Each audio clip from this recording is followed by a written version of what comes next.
Selamat datang di The Debat. Selama puluhan tahun ini ya, kesehatan wanita itu ya seringkali cuma jadi catatan kaki dalam riset dan praktek medis. Ini bukan rahasia lagi kan? Akibatnya, kondisi seperti PCOS atau endometriosis sering salah didiagnosis, kadang dianggap remeh, dan ya menyebabkan penderitaan bertahun-tahun yang sebetulnya tidak perlu. Betul. Dan kegagalan historis ini kan yang akhirnya membawa kita ke sebuah persimpangan penting, jalan mana yang harus kita tempuh sekarang. Pertanyaan sentral kita hari ini adalah, untuk memajukan kesehatan wanita, haruskah kita memprioritaskan intervensi medis modern yang canggih untuk menerobos batasan biologis dan kelalaian sistemis itu? Telah lama hilang. Ini soal memberikan solusi nyata untuk masalah nyata, saat ini juga. Sedangkan menurut saya, fokus utamanya harusnya adalah pemberdayaan. Memberdayakan perempuan dengan pengetahuan untuk mengatasi akar masalahnya. Akar masalah metabolik dan peradangan yang mendasari banyak sekali kondisi ini. Jadi ini bukan soal menutupi gejala, tapi menyembuhkan dari dalam, melalui pilar-pilar kesehatan yang fundamental. Oke, mari kita mulai dengan fakta yang cukup menyakitkan. Rata-rata, seorang wanita butuh 7-10 tahun hanya untuk dapat diagnosis endometriosis. Bayangkan, 10 tahun. 10 tahun hidup dalam kesakitan tanpa nama, tanpa pengakuan. Selama itu, keluhan mereka ya dianggap angin lalu. Sistem medis kita punya sejarah panjang melebeli gejala perimenopause yang jelas-jelas nyata, seperti kecemasan atau jantung berdebar, sebagai keluhan wanita cengeng atau, ini masalah psikologis. Ini bukan sekedar kelalaian, ini adalah bias sistemik yang sudah mendarah daging. Saya setuju 100% soal itu. Bias sistemik itu nyata dan dampaknya luar biasa merusak. Tidak ada perdebatan di sana. Tepat. Dan di atas bias sistemik itu, ada realitas biologis yang tidak bisa kita negosiasikan. Jam biologis kesuburan. Kualitas dan kuantitas sel telur seorang wanita itu menurun drastis setelah usia 30-an. Peluang untuk hamil secara alami anjlok. Dari sekitar 20% per bulan di usia 30 menjadi hanya 5% di usia 38. Ini fakta ya. Jadi ketika kita bicara soal intervensi seperti pembekuan sel telur, bayi tabung atau IVF, dan terapi hormon menopause, ini semua tuh bukan tanda kegagalan pribadi. Sama sekali bukan. Ini adalah alat-alat pemberdayaan yang esensial untuk melawan sistem yang abai dan ya batasan biologis yang nyata. Ini tentang mengembalikan otonomi. Saya sepakat sekali dengan diagnosis masalahnya, tapi di sini bedanya, saya sangat tidak sepakat dengan resep solusinya. Solusi yang ditawarkan seringkali keliru dan dangkal. Kita ambil contoh paling umum deh, PCOS. Apa reaksi standar seorang dokter ketika seorang perempuan muda datang dengan siklus tidak teratur dan jerawat parah? Langsung, berikan pil KB, seolah-olah itu satu-satunya jalan keluar. Karena itu efektif untuk meredakan gejalanya secara cepat. Efektif meredakan atau efektif menutupi. Pil KB itu seperti mengecat dinding yang berjamur. Dari luar kelihatannya bagus, tapi jamurnya tetap tumbuh di dalam kan? Pil KB itu tidak menyentuh akar masalah PCOS, yaitu resistensi insulin dan peradangan kronis. Dan yang lebih parah lagi, pil itu merampas kesempatan seorang wanita untuk memahami siklus alaminya, untuk belajar mendengarkan apa yang coba disampaikan oleh tubuhnya. Pemberdayaan sejati, menurut saya datang dari pemahaman bahwa masalah hormonal ini adalah lampu peringatan dari mesin tubuh yang lagi tidak beres. Jadi, fokusnya harusnya ke pilar kesehatan mendasar, nutrisi antiinflamasi, membangun otot untuk melawan resistensi insulin, manajemen stres, dan tidur berkualitas. Ini pendekatan jangka panjang yang merawat keseluruhan sistem, bukan sekedar menambal gejala. Begini, saya paham logikanya, tapi ada sudut pandang lain yang lebih pragmatis, terutama soal PCOS. Pil KB diajarkan di sekolah kedokteran sebagai lini pertama itu, ya bukan tanpa alasan. Ini alat yang praktis dan memberikan kelegaan cepat bagi wanita yang benar-benar menderita.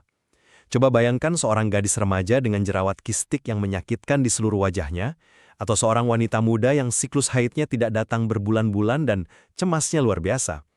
Pil KB bisa mengatur siklusnya, menurunkan kadar testosteron yang berlebih, dan membersihkan kulitnya dalam beberapa bulan. Kualitas hidupnya meningkat drastis.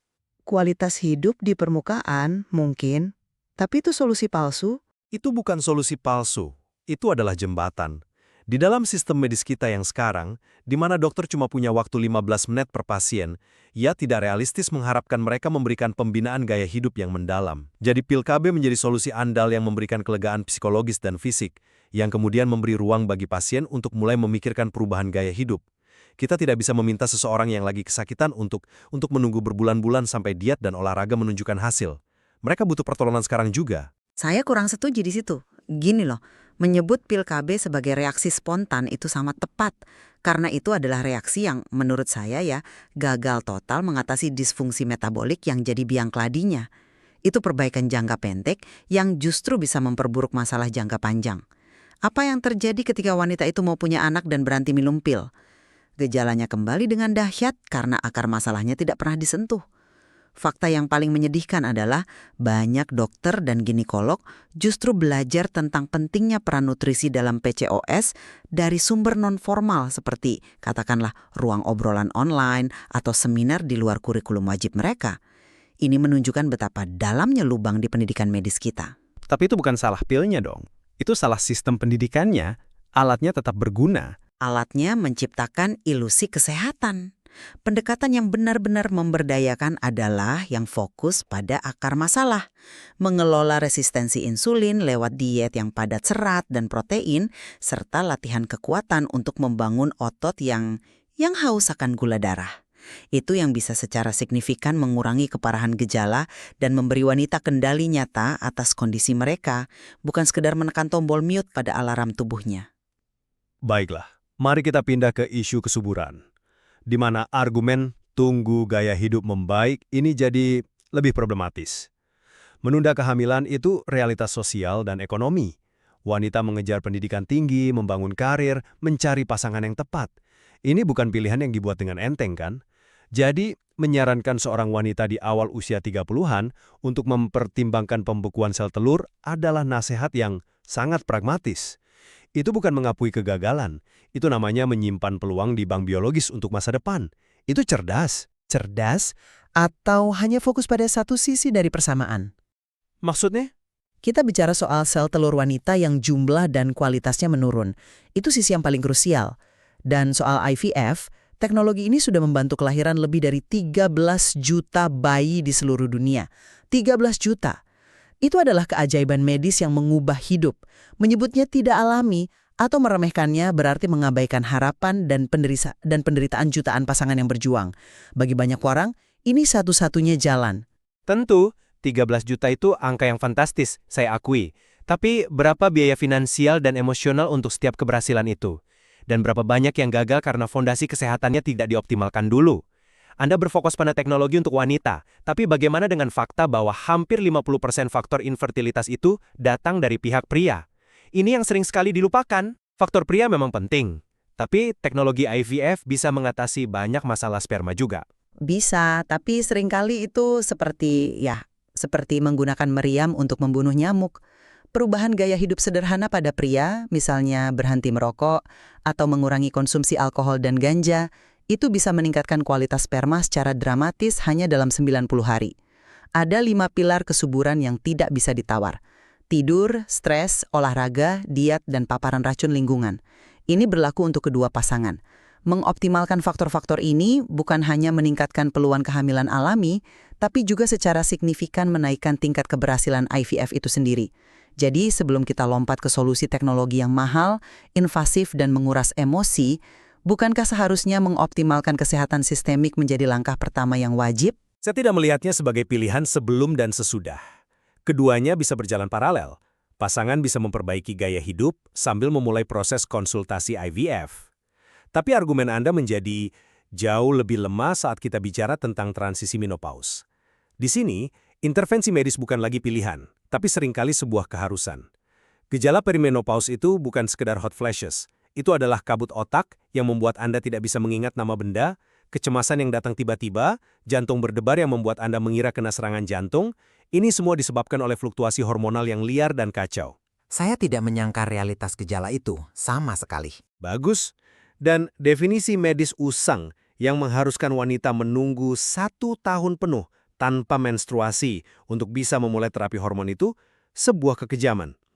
Itu memaksa wanita menderita selama bertahun-tahun tanpa alasan. Dan yang lebih penting lagi, ini bukan cuma soal berjala yang terasa. Anda tidak bisa merasakan tulang Anda menjadi rapuh atau otak Anda kelaparan karena kekurangan estrogen. Terapi hormon menopause atau MHT adalah intervensi krusial untuk melindungi kesehatan tulang, jantung, dan otak dalam jangka panjang. Ini adalah strategi pencegahan penyakit untuk, sepertiga akhir kehidupan seorang wanita. Saya melihatnya dari cara yang berbeda.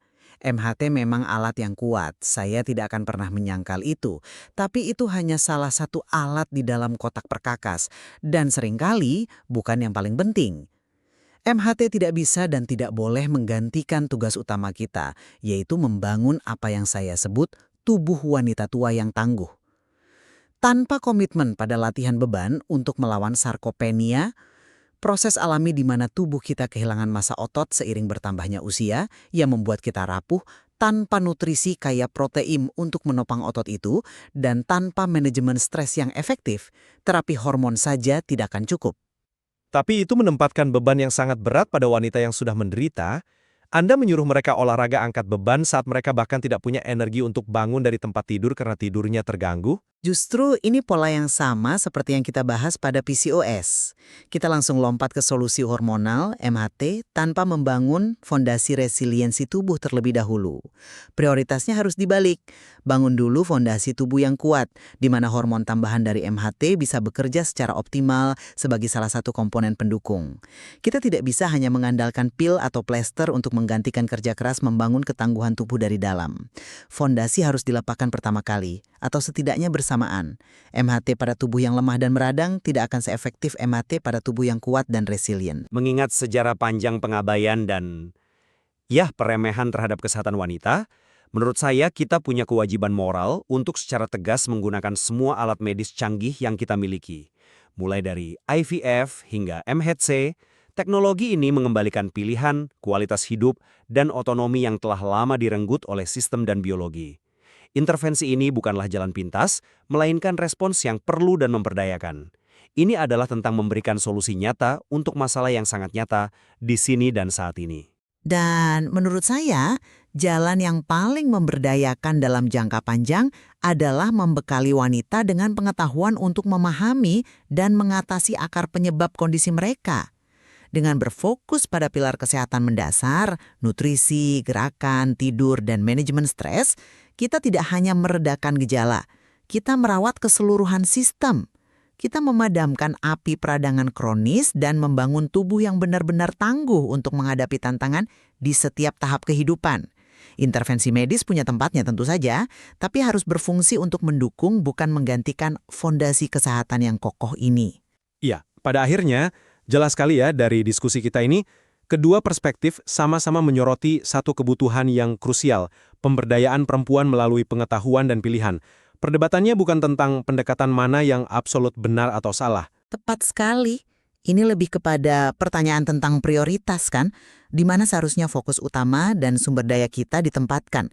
Apakah pada perbaikan yang sifatnya reaktif dengan teknologi canggih setelah masalah terjadi, atau pada pembangunan resiliensi proaktif dari dasar untuk mencegah atau meringankan masalah tersebut sejak awal. Materi ini jelas menawarkan lebih banyak hal untuk dieksplorasi tentang bagaimana kedua pendekatan ini seharusnya bisa diintegrasikan bukan dipertentangkan untuk masa depan kesehatan wanita yang lebih baik.